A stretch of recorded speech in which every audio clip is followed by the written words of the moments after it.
You are listening to the Critical Mass Radio Show, Orange County's business talk show, focused on exploring topics of interest to CEOs who are leading middle market companies. With your host, Richard Franzi. Hello, I am Rick Franzi, and you are listening to Orange County's longest running business talk show. And I think we're going to have a great show for you today. You may be saying, well, why is that, Rick? That's because Chris Baiocchi is our guest. He's the founder and CEO of Resolute Philanthropy. Chris, welcome to the program. Thanks, Rick. I'm really glad to be here today. And we're both looking dapper, you more than I, but look at us. We dressed up for the event, right? You know, it's nonsense below the camera line, but yeah, up here. Yeah, we don't want to go there. Yeah. Why don't we start with your origin story? You know, what was your motivation, kind of the background and inspiration to start your firm? Sure. Well, I've been in the nonprofit space for quite some time, doing direct line fundraising, special events, grants, pretty much everything. And I noticed a couple things. I noticed that when done right, when you've got a powerful and engaged fundraising staff and a really put together and strategic fundraising program, you can really elevate and accelerate a nonprofit's mission.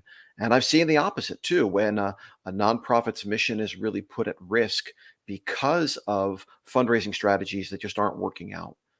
And I realized that with my experience and my passion for this business, I could help more nonprofit agencies really get that confidence and that clarity around fundraising so their missions don't have to suffer because, you know, nobody starts a nonprofit because they really want to fundraise. They start a nonprofit because they want to change the world. And I can help them do that, at least on the fundraising side, by helping them really get some clarity and moving in the right direction.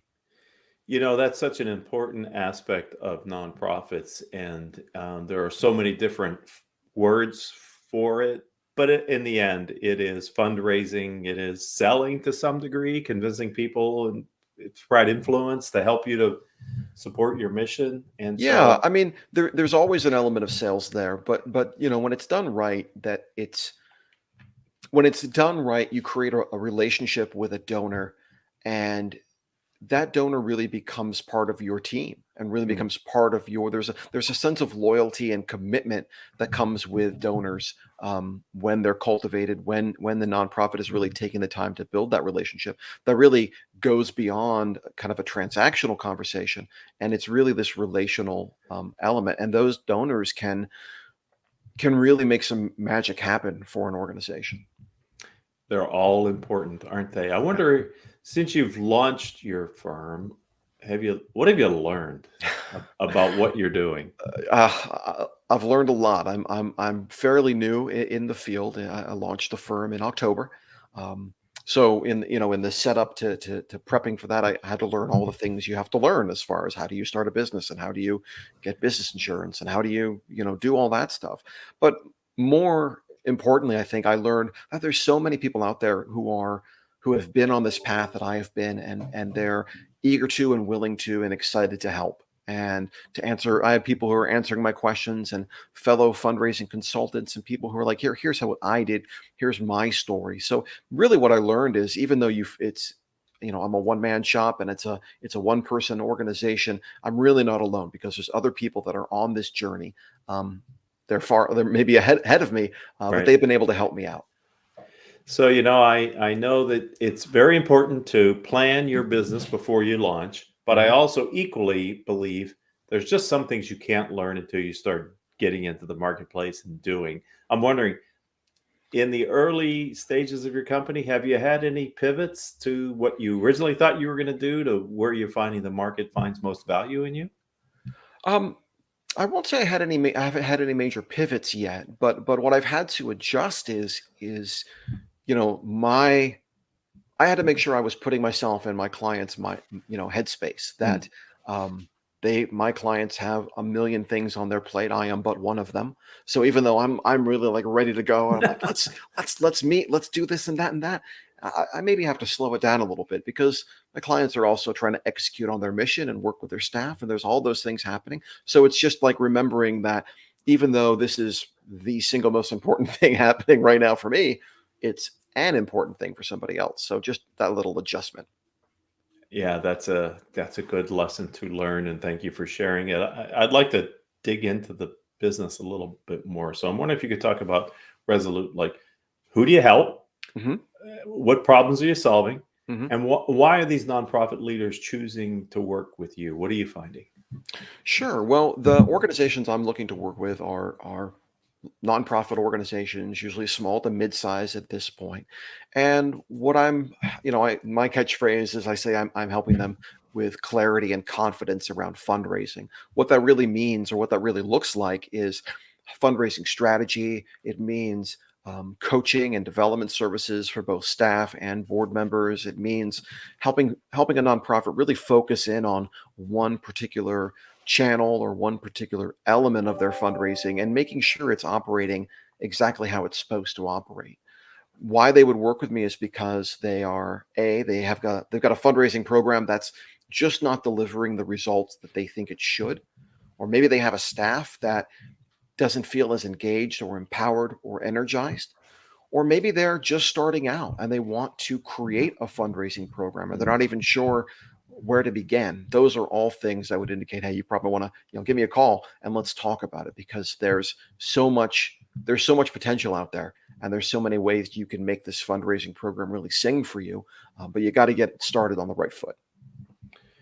So you must have obviously sensed, as you said earlier, that there is an opportunity for people to want to hire you to help them to do this. If you could, just off the top of your head, Chris, like what are some common misconceptions, mistakes, errors that nonprofit leaders have in the area of planning how they're going to approach donors or manage this all important function of bringing money into their nonprofit so that they may deliver their service?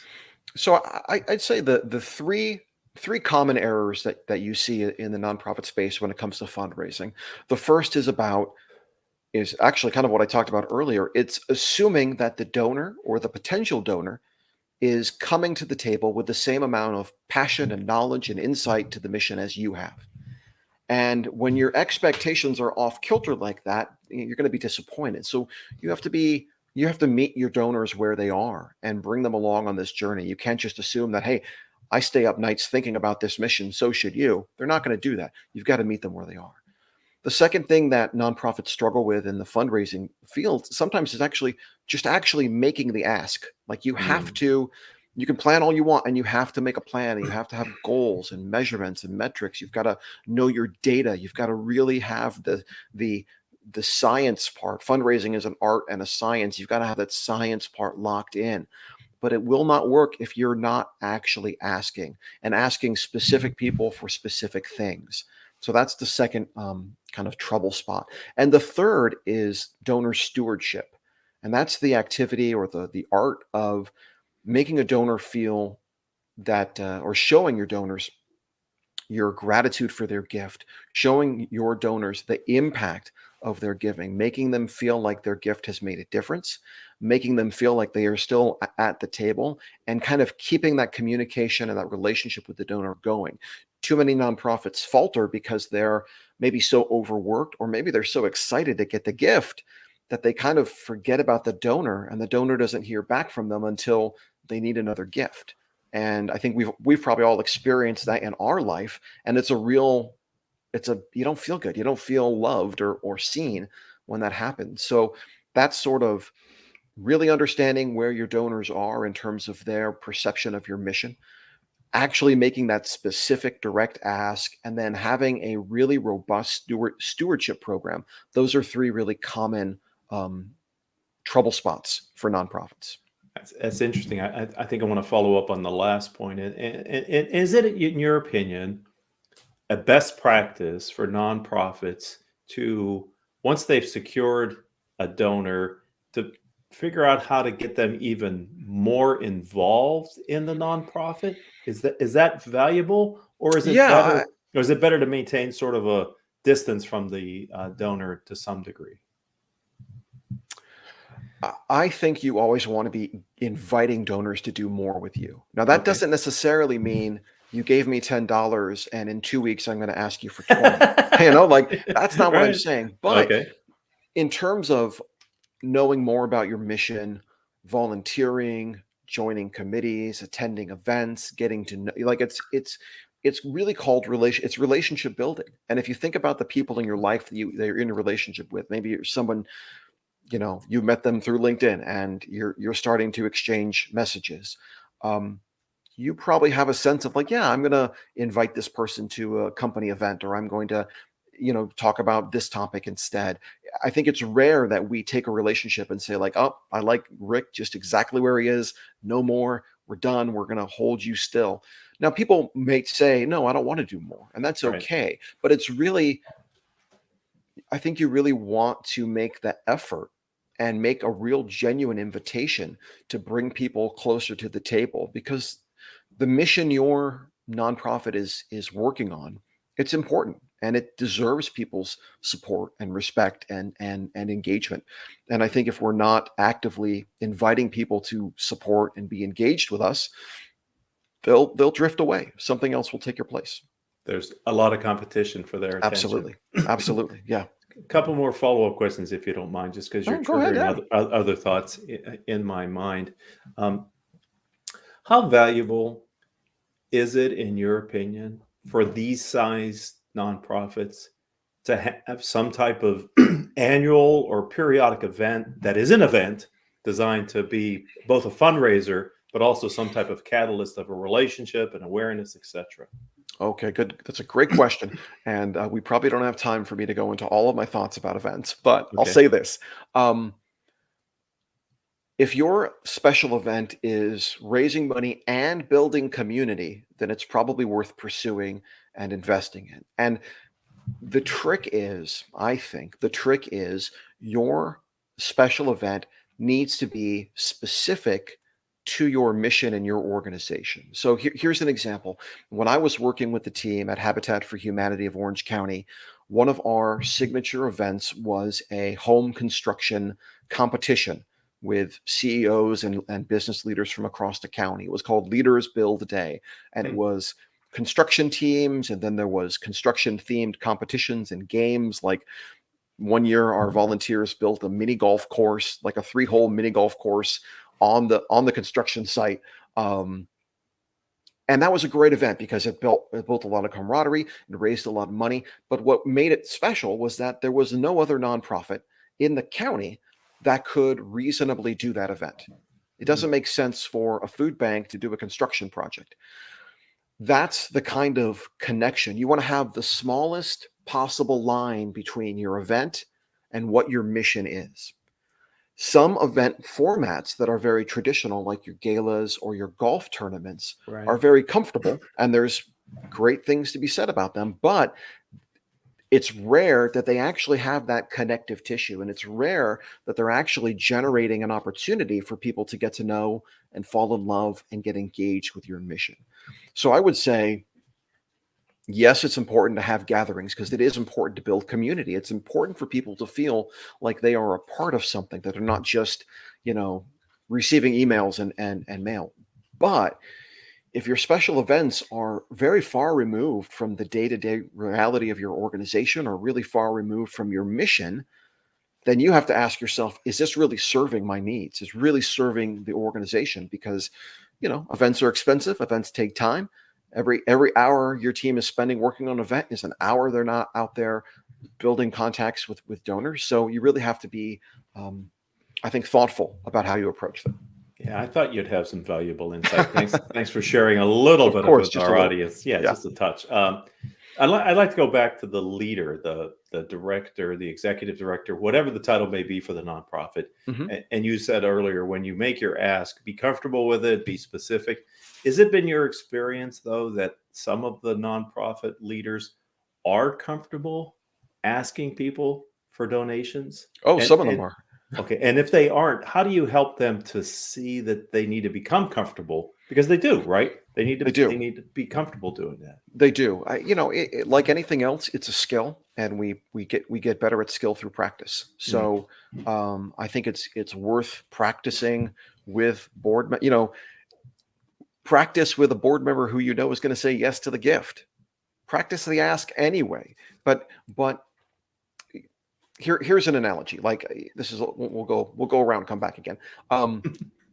Your board members, your top executives, they all have to be donors to the organization as well, right? Because Right. the analogy I've used in the past is that you wouldn't eat at a restaurant if the chef of the restaurant wouldn't eat there, right? If the chef says, I wouldn't order anything, it's probably a bad sign, right? So if the people closest to the organization aren't supporting the organization, that's a bad sign. So the executive director, the CEO, the president, whatever the top staff member is, they are not only supporting the organization, but they have to be bold in encouraging others to do the same. They have to really, and it takes practice, but you've got to, it's not about you. It's not about what they're going to say to you. It's about your acting as a champion and an advocate for the people that your mission is supporting. And if you can't do that, if a CEO can't muster that and say, oh, I don't believe in it enough, because that's what you're saying, right? If you're not willing Right. to ask, you're saying, I don't believe enough to do it. And I don't think that's true. I think if you're running an organization, you believe in that mission, you have to practice, you got to get out there and ask and ask. And if you're fortunate enough to have a fundraising team, you've got a fundraising professional in the building with you, they can help you with that ask. You can be prepared. You can, you're not going to go in cold. And the other issue is, make sure you're asking the right person at the right time. If you're really anxious about making an ask, if it's really causing you heartburn, stop and reflect. Is this the right time to make that ask? Because your body might be telling you, hey, it's way too early. Like you just met this dude on Tuesday. Now it's Thursday. You're asking for $1,000. That doesn't feel right. But when it does feel right, take that pride you have in your organization and don't think of it so much as asking, but really come to a place of inviting, that you are inviting somebody to join you in a mission that you honestly, deeply, truly believe in. And there's no shame in that. Absolutely none. That is very powerful nugget. I've enjoyed everything you've said, but that one, for some reason, really resonated. Inviting them rather Invite than them, yeah. asking them. That's such a warm and friendly way of talking with And people. it won't always work. You will get told no, Right. and that's hard. It never really feels good. Yeah, no. I can't tell you how many times I've been told no on grants and asks, but you have to believe that the mission is bigger than your feelings right now, and you got to shake it off and get back to it, because there are people who want you to succeed. You've just got to find them and give them opportunity to do that.